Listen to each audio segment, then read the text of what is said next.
Hoy vamos a ver nuestro primer paso para una fe para triunfar. Y tiene que ver justamente con la posibilidad de esperar lo mejor de parte de Dios. ¿Cuántas veces uno ha estado en una situación en la cual dice, necesito un milagro? ¿Cuántas veces estuvo en esa situación? Más de una vez. Quizás has llegado aquí, en esa situación. Una situación en la cual decís, algo tiene que cambiar dramáticamente en mi vida, pero no va a ser sencillo. Para que eso ocurra, necesito un milagro. Y a veces uno se pregunta, ¿por qué a muchas personas reciben milagros y yo soy el único que parece que nunca no? ¿Por qué es así? Y es que a veces no nos damos cuenta de que para recibir un milagro de Dios, primero hay que ponerse al día con el dador de los milagros. Claro que alguien dirá, bueno, ¿y cómo hace uno para agradar a Dios?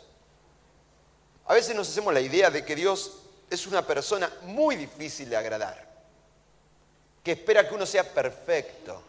¿Y quién es perfecto? Nadie. Pero la verdad es que más allá de las ideas que uno tiene acerca de Dios, Dios nunca dijo que vos tenías que ser perfecto para agradarle. La buena noticia es que agradar a Dios no pasa por eso. Si fuera por eso, estaríamos todos descartados. Porque ninguno de los que estamos aquí tenemos un pasado perfecto, ¿no es así? Ni un presente perfecto y probablemente tampoco un futuro perfecto. Pero la buena noticia es que agradar a Dios no requiere eso. La Biblia dice en Hebreos capítulo 11, y es el primer texto que vamos a leer hoy en el verso 6, en realidad, sin fe es imposible agradar a Dios, ya que cualquiera que se acerca a Dios tiene que creer que Él existe y que recompensa a quienes le buscan. Presta atención que Dios no espera que seas perfecto. Él espera una sola cosa, que tengas fe. Cuando tratamos de entender qué significa esta fe que atrae los milagros de Dios, yo pensaba qué personaje de la Biblia podría ayudarnos a ilustrarnos para que sea bien clarito, para que sea bien visual de lo que estamos hablando cuando hablamos de la fe que atrae los milagros de Dios. Y pensaba, a ver, ¿quién fue alguien que agradó a Dios? Y sin duda que uno de los hombres de la Biblia que supo agradar el corazón de Dios, su nombre se llamaba David. Y era el rey David. La Biblia dice que este hombre era un hombre con un corazón conforme a Dios. La Biblia nos muestra que este hombre, que era el rey David, era un hombre que estaba muy cercano al corazón de Dios. Y uno se pregunta, ¿qué hizo este hombre David para vivir una vida tan cercana al corazón de Dios, para agradar a Dios? Y una vez se lo recuerda a David porque él compuso muchas canciones que están en un libro de la Biblia que se llama Los Salmos. Pero en realidad, David comenzó a vivir una vida agradable a Dios mucho antes de componer ninguna canción, cuando supo encarar la vida con fe. La Biblia le dice así, está en 1 de Samuel, capítulo 17, versículo 3 al 11. Goliat se detuvo ante los soldados israelitas y los desafió. ¿Por qué no escogen a alguien que me enfrente? Si es capaz de hacerme frente y matarme, nosotros les serviremos a ustedes. Pero si yo lo venzo y lo mato, ustedes serán nuestros esclavos y nos servirán. Y ya a partir de aquí uno ya empieza a aprender cosas, ¿no? Porque el desafío de estos días es ir por lo mejor de nuestras vidas. Dejar de vivir medianamente bien e ir por lo mejor de tu vida. Pero no va a ser sencillo. Porque entre donde estás ahora y lo mejor de tu vida hay un gigante. Algo que te intimida. Miedos. Miedo de cosas que te dijeron, nunca le intentes esto porque vos no vas a poder. No te da la cabeza. No tenés lo que se requiere. Nunca se te va a dar. Cosas que nos han dicho, personas que se interponen y que son como un gigante que nos intimida. ¿Por qué hasta ahora nunca hemos alcanzado lo mejor de nuestra vida? Porque cada vez que hemos intentado ir por ello nos hemos encontrado con un gigante de miedo e intimidación. Una buena pregunta sería, ¿qué es lo que se interpone entre vos y lo mejor de tu vida? En medio de una circunstancia, de una situación donde todos los hijos de Dios se dejaban intimidar por ese gigante, un jovencito acertó a hacer lo que le agrada a Dios. Acertó a poner fe al asunto. Y lo que ocurrió ese día es exactamente lo que hoy nosotros necesitamos hacer. Si ese gigante de miedo que te detiene, hoy va a caer aquí en este lugar. ¿Qué hizo David? ¿Qué nos enseña? En primer lugar, que la fe para triunfar es cambiar el espíritu de derrota y abrazar una actitud de victoria. Dice aquel día que dijo además el filisteo: yo desafío hoy al ejército de Israel, elijan a un hombre que pelee conmigo. Y al oír que decía el filisteo Saúl, que era el rey, y cuando el líder ya empieza mal, ¿qué se espera el resto? ¿No es cierto? Saúl y todos los israelitas se consternaron y tuvieron mucho miedo. ¿Sabes cuál es el problema? Perdieron la batalla antes de siquiera librarla. ¿Y sabes cuál es nuestro problema? Perdemos la batalla aquí en nuestra cabecita antes de siquiera librarla. En cuanto vemos el desafío en nuestra cabecita decimos, no, no voy a poder. Y nos declaramos perdedores sin ni siquiera pelear. Si vamos a tener una fe para triunfar, tenemos que cambiar esa actitud de derrota por una actitud de victoria. David, ese jovencito que ni edad tenía para ser soldado, dice esto: ¿quién es este tal Goliat?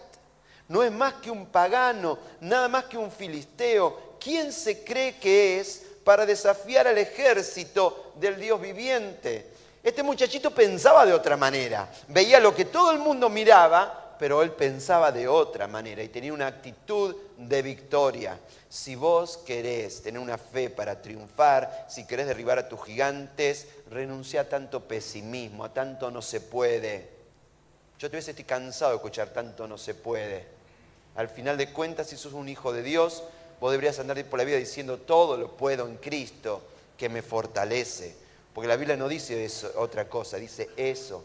Y tenés que cambiar una actitud de derrota por una actitud de victoria. La segunda cosa que aprendemos de David aquel día es que tener una fe que agrada a Dios significa abandonar todo diagnóstico presente y confiar en sus promesas. Claro que si uno se ponía a medir la altura del hombre, su masa muscular, y uno de una manera realista analizaba el diagnóstico, no había ninguna chance. Si esto fuera algo de boxeo y se libraran apuestas, nadie iba a apostar por David, ¿no es cierto? En términos de lo que se ve, David no tenía ninguna chance, ni ninguna posibilidad. Sin embargo, había una promesa.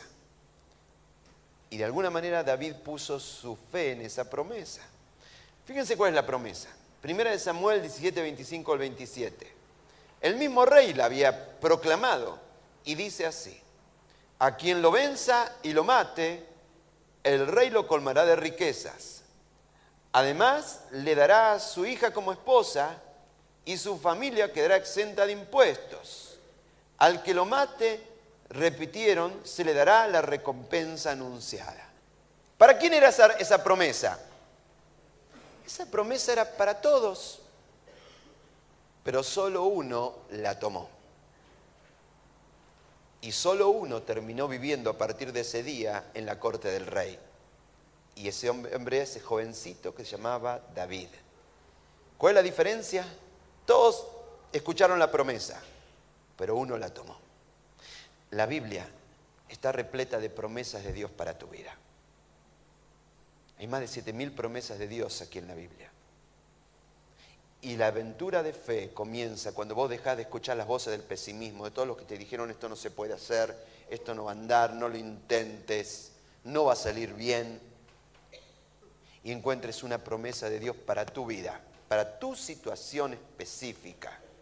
Y digas, yo me tomo de esta promesa de Dios. La tercera cosa que nos enseña este David acerca de cómo agradar a Dios es que esta fe consiste en avanzar, digan lo que digan.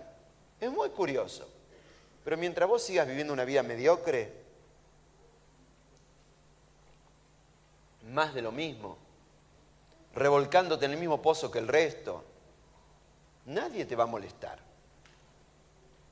Mientras vos vivas una vida miserable como la de todos los demás, nadie se va a meter con vos. Pero en cuanto intentes sacar la cabeza a flote, en cuanto intentes aspirar a lo mejor de tu vida, yo no quiero vivir una vida mediocre, quiero vivir una vida de excelencia en mi vida. No quiero una familia así nomás, quiero una familia que pueda ser un faro encendido. Inmediatamente un montón de gente va a hablar mal de vos. Parece loco, ¿no?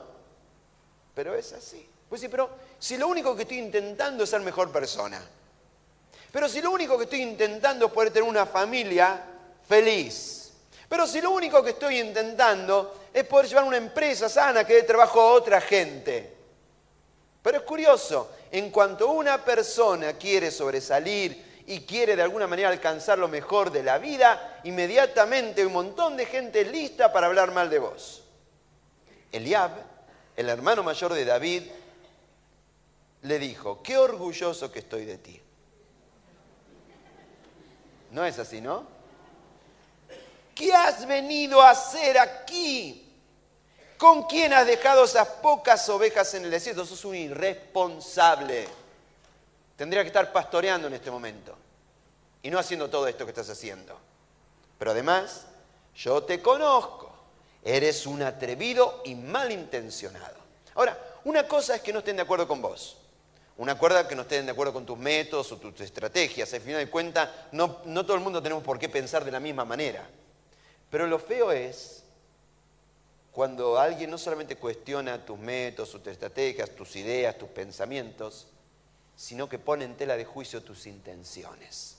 La cuarta cosa que aprendemos de David es que, claro, uno tiene que, si tiene fe, tiene que esperar la victoria más allá de las chances.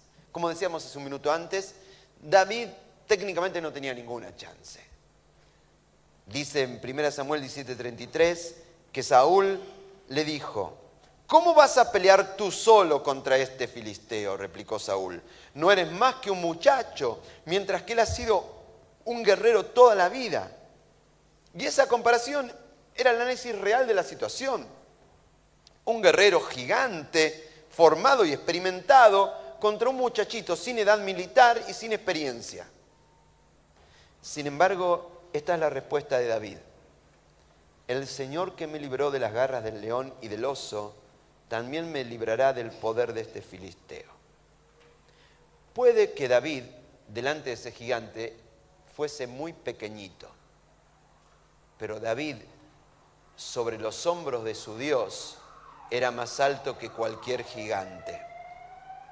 Y puede que en este momento, cuando yo te pregunté qué es lo que hasta ahora te ha intimidado, cuáles son los miedos que hasta ahora te han detenido, cuando vos te mirás al lado de todo eso, decís: es mucho más grande de lo que yo sería capaz de sobrellevar, me supera en altura.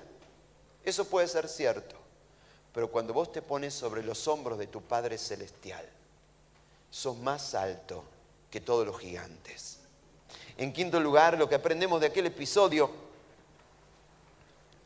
es que si vas a recibir un milagro de Dios, tenés que abandonar toda fuente de seguridad para abandonarte en Él, en Dios. Dice que luego Saúl vistió a David con un uniforme de campaña, le entregó también un casco de bronce y le puso una coraza. Y cuando David se sintió con todo ese aparataje, dijo: yo con esto no me puedo ni mover. ¿Y qué dice? De modo que se quitó todo aquello. ¿Cuál es nuestro problema? Nuestro problema es que nosotros confiamos en Dios, pero por si acaso tenemos un plan B. Nosotros confiamos en Dios, pero no vaya a ser cosa que Dios justamente se duerma cuando lo necesito, contratemos un seguro. Confiamos en Dios, pero por si Dios llega a fallar, prendemos un saumerio. O recitamos un mantra, o cualquier otra cosa parecida. Ahora, Dios no va a hacer un milagro en tu vida hasta que Él no sea tu único y suficiente Salvador. Él no está dispuesto a compartir su gloria con ninguna otra cosa. ¿Sabe por qué Dios no va a hacer un milagro en esa condición? No vaya a ser cosa que Dios haga un milagro y vos le digas después al final de todo: gracias a mi saumerio. Lo cierto es que entonces David tomó su bastón, fue al río a escoger 5 piedras lisas y las metió en su bolsa de pastor, y luego con honda en mano se acercó al filisteo. Con las simples armas de un pastor era suficiente para vencer la batalla. Y Dios te da armas espirituales para vencer cualquiera sea la batalla que tenés por delante. No necesitas apoyarte en ninguna otra cosa que las armas espirituales que Dios ya te ha dado para librar la batalla.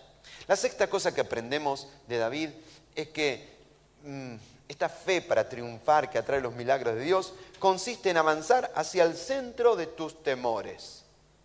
Finalmente, David con su bolsita y sus piedritas se introdujo en el valle de la batalla. Y allí apareció este hombre, que de lejos era grande y de cerca era más grande todavía. Por una cosa estamos aquí y hablamos del asunto, otra cosa es estar ahí, ¿no? Y de pronto ver que el monstruo ese se te viene encima. Bueno, en ese preciso momento David podría haber hecho 3 cosas.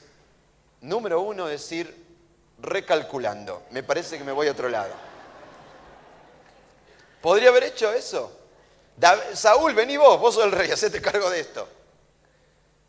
La otra cosa que podría haber hecho David cuando se le vio el mono ese venir encima, es decir, cerrar los ojos y decir, Dios, yo cierro los ojos y cuando abra, que este hombre desaparezca. Y a veces hacemos así con nuestros gigantes de miedo, ¿no? Señor, yo cierro los ojos y cuando abra, que la cuenta del banco tenga plata. Y buscamos soluciones mágicas a las cuestiones, ¿no? Y a las batallas que tenemos que emprender. Pero David no salió huyendo, no se quedó así quietito esperando a ver que Dios haga algo, sino ¿qué es lo que hizo? Dice que cuando se lo vio venir, David fue corriendo con más insistencia directamente al centro de sus temores. Dice que en cuanto el filisteo avanzó para acercarse a David y enfrentarse con él, también este corrió rápidamente hacia la línea de batalla para hacerle frente. Y si vos querés vencer tus miedos y lo que hasta ahora te viene intimidando, tenés que ir directamente hacia ellos. Si hay una persona que te ha estado intimidando y querés vencerla, vencer esa intimidación, lo que tenés que hacer es esta semana ir, tocarle la puerta, hablar con ella, encararla de frente y ir directamente al centro de tu intimidación. Si en algún momento alguien te dijo, esto no lo vas a pisar nunca, vos tenés que ir y pisar ahí. Aquel día, cuando David eligió agradar a Dios por la fe, no obtuvo beneficios para sí mismo nada más. En primer lugar, obtuvo beneficios para la gloria de Dios. Y Dios está esperando hombres y mujeres que estén dispuestos a caminar por fe. ¿Para qué? Dice David, cuando le habla a aquel gigante antes de derribarlo, yo vengo a ti en el nombre del Señor Todopoderoso, el Dios de los ejércitos de Israel, a los que has desafiado. Y hoy mismo el Señor te entregará en mis manos. Y miren lo que dice aquí, en la pantalla está más completo. Y todo el mundo sabrá que hay un Dios en Israel. Y cuando hombres y mujeres de Dios se levantan con fe, la nación entera sabe que hay Dios. Me pregunto si Argentina necesitaría saber esto. Lo va a saber cuando hombres y mujeres de Dios se levanten. Y dice, no solamente esto, sino que todos los que están aquí reconocerán que el Señor salva sin necesidad de espada ni de lanza. Cuando se refiere a todos los que están aquí, ¿saben a quién se refiere? A todo su pueblo de Dios que estaba ahí atemorizado. Y yo a veces cuando miro tantos cristianos viviendo año tras año vida de derrotas, digo, qué importante es que de una vez por todas el pueblo de Dios se levante y sepa quiénes somos y para qué estamos. ¿No le parece a usted? Y eso lo hacemos cuando enfrentamos gigantes.